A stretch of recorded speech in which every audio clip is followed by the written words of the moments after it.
Well, hello there. This is Bradley Sowash with another improv tip of the month. This one is about how to learn a jazz standard.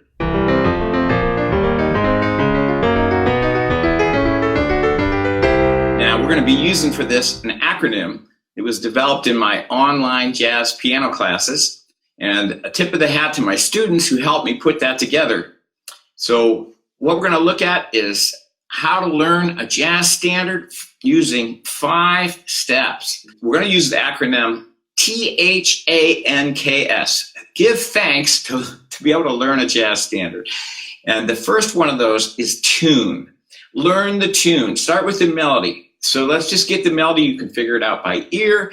You can figure it out by a lead sheet. I have a lead sheet of the tune that we're looking at here today, which is 5'2", Eyes of Blue. But I've already been playing that song for a while, so I won't use that one. You can use your ear. And so just learn the tune, learn the melody alone. Sometimes we dive in and try to do everything all at once, and then we get frustrated. So just learn the melody alone. Remember, non-pianists, that's all they do, right? If you play saxophone or violin or flute, you're learning the melody, and that's your focus. You're working on your tone and your timing and all these kinds of things. So as you do it, pay attention to the target notes. What I mean by that is the main notes, usually on the downbeat, when a chord changes. Those are the sort of the ground melody that flows through a tune. The beginning downbeat notes makes a nice little melody by itself. So let's listen to just the tune here a little bit.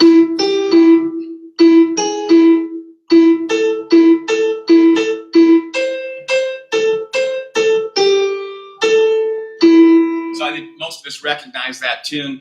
My first exposure to that was actually through Ellen Sherman, who was a comedic singer, and he had a version of it where a Martian was singing, looking for his girlfriend, and he said, 8'2", eyes of blue, or solid blue, 5 transistors in each shoe. It was a cute take on that, and as a kid, we had that vinyl LP, and we thought that was hysterical. So I didn't even know there was a legitimate version of the song when I first heard it. So we're going to learn the tune and paying attention to those target notes. In other words, we're noticing that some of these melody notes that don't seem to be passing, in this case there are none, are actually just chord tones, and that will help us figure out how the harmony works with it. The next step is memorize it as soon as possible. Get it in your muscle memory and your ear. And the reason for memorization is not only to have a nice tune to play when you walk away from your practice session, but I find that you can understand the structure, the 4-measure phrases, the 8-measure phrases, how it breaks down, if you just memorize it and feel it as a whole architecture rather than just another line on the page, particularly because so many lead sheets and written music divide the measures up to whatever is convenient rather than 4 or 8 measures to the staff so that you can kind of see the structure. So get it in your ear. Let's take one more listen to that. 5'2", eyes of, 5'2", eyes of blue. I can't remember the real word, so I'll do the Ellen Sherman. 5 transistors in each shoe. Has anybody seen my gal? Okay, and then I'll just hit the bridge here for a second.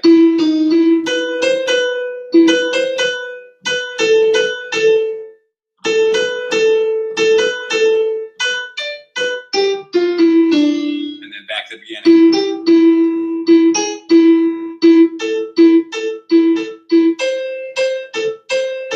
And then maybe we'll adjust this a little bit. So we have the big jazz hands ending there. So just get the tune down, sing along with it, play along with it, do it in a key that you are familiar with. This is in C major. Actually, I think that is the original key, at least on the lead sheet that I have. So THANKS. Thanks. The first one is learn the tune, memorize it, get into your memory, and know it. The second one is harmony. Now we're going to add the chords. So we have TH. Work through the chord progression separately. Choose logical closed chord positions. I'm reading some notes here that use only root and second inversion chords for now, particularly in a jazz standard where we have 4-note chords. To just learn the tunes, it's good to just use 2 of those inversions so you aren't all scrambled up trying to move around. I like root position chords and second inversion chords because they kind of fit the hand well, and that's a whole important component of my methodology in my teaching. But for now, let's just say root and second inversion chords. So we put those chords together first with that. And if you're figuring them out by ear, that's a whole other session. So let's just say we already have those, and I'm going to play those all in root position. So I'll play a C6. That's my first chord. And I'm just pulsing along. I'm not trying to do anything particularly interesting yet. So just figuring out my chords. 5 foot 2, and it makes sense to me to go to a root position E7. So E, G sharp, B, D, and then A7 is right there. So E, G sharp, B, D, we'll go to that second inversion A7. So it's right there. It's right under the hand. So the notes up E, G, A, C sharp. Okay? So, we're just learning a tune here a little bit, but the really thing I want you to do is get the principles. So the principles are learn the tune, learn the harmony, and then do this to any tune. The D7 in this case is root position. I always go to the nearest one, limiting myself to just those 2 inversions. And a G7 is a second inversion. And that brings me back home to my choice of a root position C6 or a second, actually this would be a first inversion C6, E, G, A, C. I don't want to get lost in the details there, but sticking to those rules I just described, we would get those together. Now, the next thing, of course, is to put them together. I don't have an acronym letter for that because it's just obvious. We've got 2 hands, we're going to use them both. So with no style, we'll just play those, make sure that it's all secure. So just very kind of dry bones version of it. Okay. Whoops, it's an A7. That's why we do this. I played an A minor 7, right? So that's why we're checking out, make sure it's all secure. And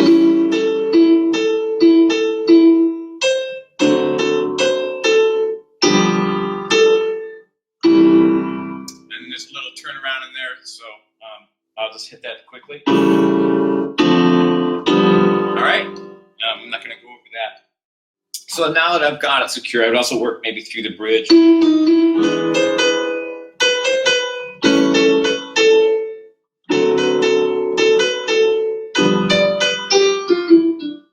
And now I have the whole tune because the form is AABA. So THANKS. So far we have TH, and now we're getting into the fun part. Now we get into A, and A stands for accompaniment. We've got to put together something more than playing just whole notes in the left hand and the melody in the right. So we're gonna get into trying to figure out what comping styles, comping being jazz parlance for accompaniment, are appropriate. And what I mean by appropriate is to my artistic ear, do they fit the nature of this tune the way I'd like to present it? To my physical ability levels, am I able to achieve that accompaniment style? Am I ready to play and know enough theory and have enough experience to pull it off? So obviously, if you're teaching this, you need to consider the student's past ability, and maybe playing single roots in the left hand is a great beginner way to start, and then maybe triads, and then adding those sevenths, and then adding some rhythm and building it up like that in a logical way. So generally, the left hand will either play bass lines or chords, and the right hand will play the melody. But sometimes the right hand might also play a little harmony under the melody, what I call hanging chords. So let's look at some possible accompaniment styles for this tune.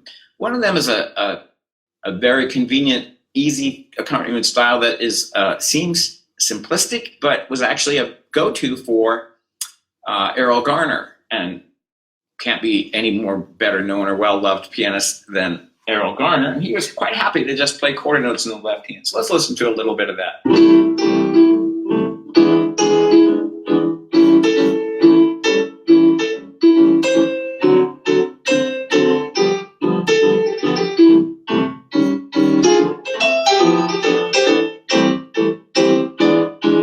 So without a drummer around, to lay down the beat for us, that provides a nice, steady pulse. And then, as you noticed, I took a few liberties with the rhythm in my right hand, because given that steady, predictable ground beat, I had some flexibility to put that over a grid of that left hand. We could kind of enjoy the syncopations more over the steadiness of that left hand. So that'd be maybe the first one is just try, quarter notes. You could also try a little pattern. One perhaps overplayed but very good swing pattern is a dotted quarter eight.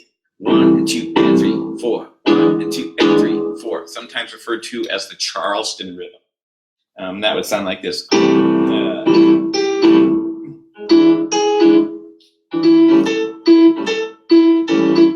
that didn't do the same one on the A because actually what we want to do when you're swing comping is have a lot of variety. So I go to that. It's hard for me to keep a pattern, even though patterns are good to start learning about swing comping. So really, given the era of this tune, which is 1920s, another way to do this would be to stride, boom chick, either in a closed hand position. So we have a single note and then a chord on top. Or if you're able, do a full stride where we have an octave down here like ragtime, and then an octave and a chord. So let's listen to that version.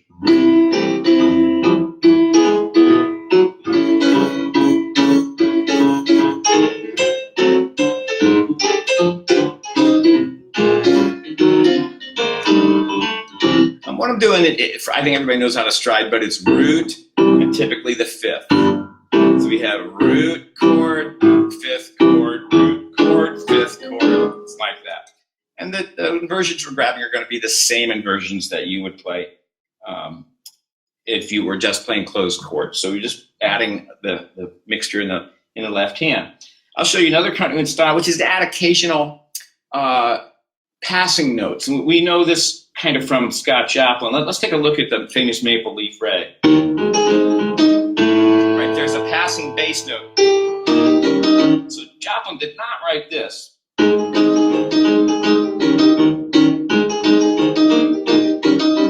missed that passing note. See? Whatever it is. So the same thing applies here. Occasionally you can kind of slide your octaves as you move around.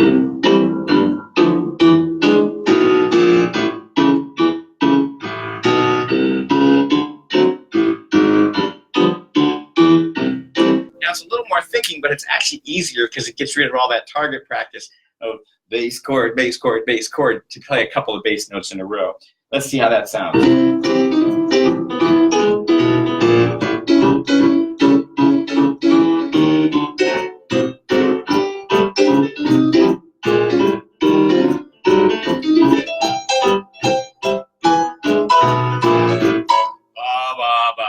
Some passing notes in there, and that adds a lot of fun. What those passing notes are is just whatever note you're on, you work your way towards the new root.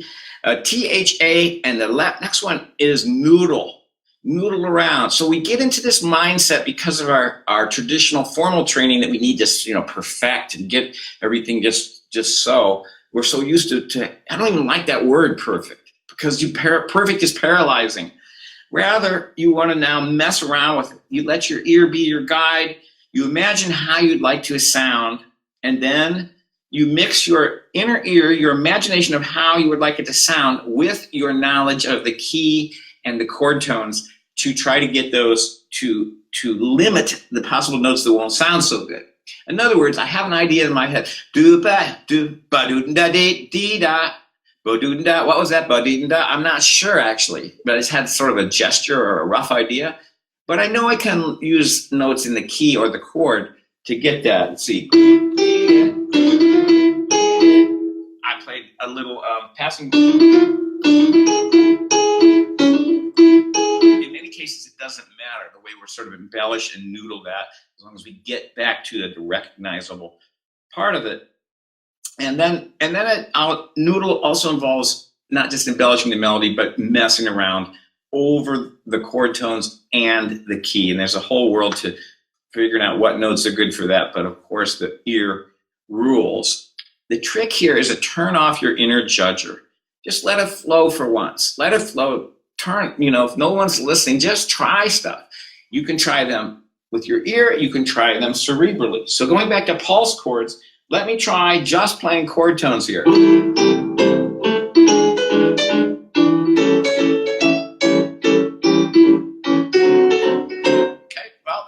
some success, but it also was a little predictable. Let me try using a blues scale.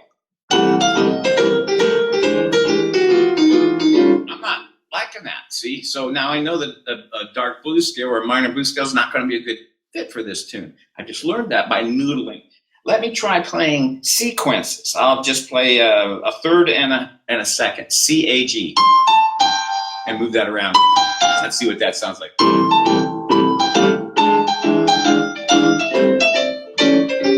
Kind of like that, but now I'm realizing I should adjust it to fit the chords better. Oh, that sounded better because I got some chord tones that made it work. This is the kind of experimentation which builds up a vocabulary both overall, but also to make a specific set of notes that you know will sound good. Not just notes, but rhythms. And let's hit the rhythm for a minute. Let me use some words here for that. I'm on Facebook today going live. I'm on Facebook today going live. I'm on Facebook today going live. You know, so sometimes you can just grab rhythms out of the thin air. People feel like rhythms are their most difficult part to be creative with, but actually we speak in complex rhythms. Just grab onto those is my advice. So we've been through 4 of the 6 parts of the word thanks. We learned the tune, we did the harmony, we checked out various accompaniments, and then we noodled around to discover what might work for an improvisation or embellishment of the tune. The next part is something that everybody leaves out. So you're wondering, what's going to be K? What's going to be K? You know, and the K stands for kick back. Kick back. So try not to overthink it. Just play for a while now. The noodling was experimenting, was a little bit cerebral. Let me try this sequence. Let me try chord tones. You know, thinking about it. Now I just kick back and if I play this tune for 20 minutes, I'm going to have a really great handle on that. So let me see if I can. I really literally don't know what I'm going to play. And let's just see what comes out. And I'll try to talk it through at the same time. Just hit me that it might be fun to have a pickup note. So it's pickup measure.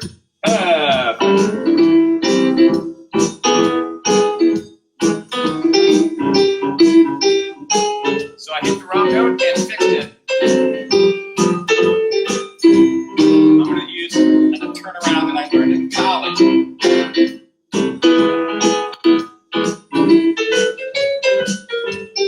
So that was an embellishment.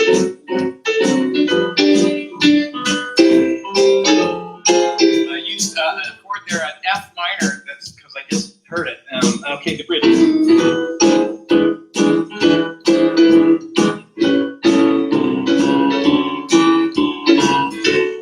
I felt like it needed a walking pace. Stop. Let's keep the walk going. That's what in my head.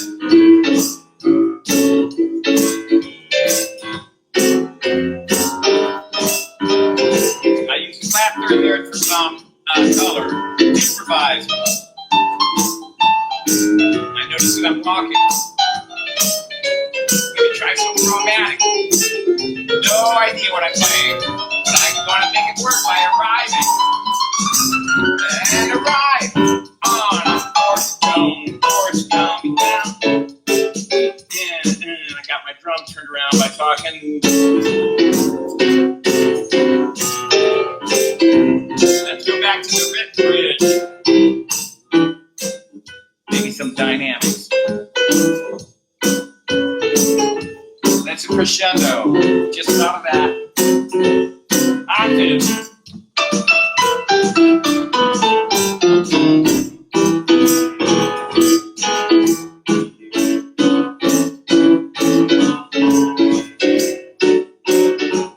I'm gonna tag it.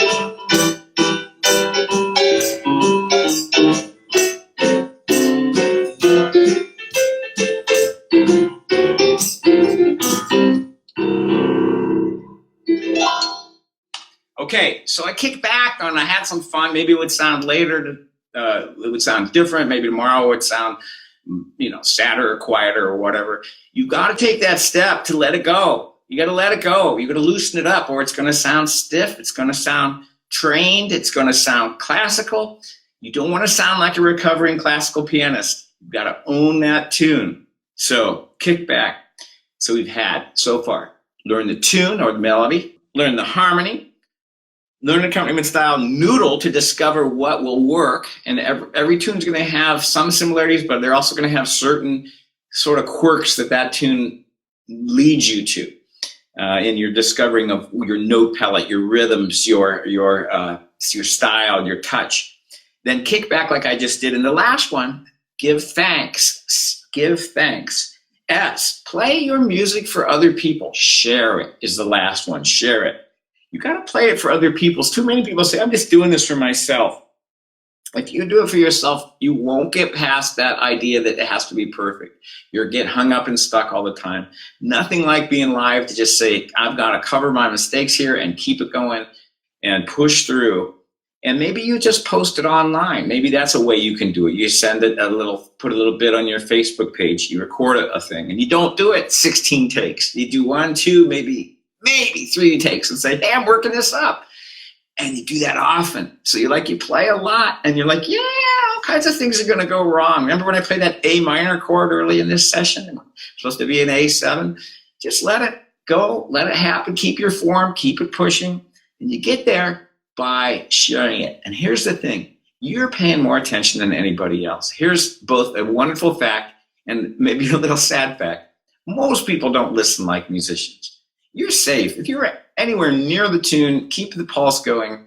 In this style, how do they know that if you did something by mistake or if you improvised it or made a variation?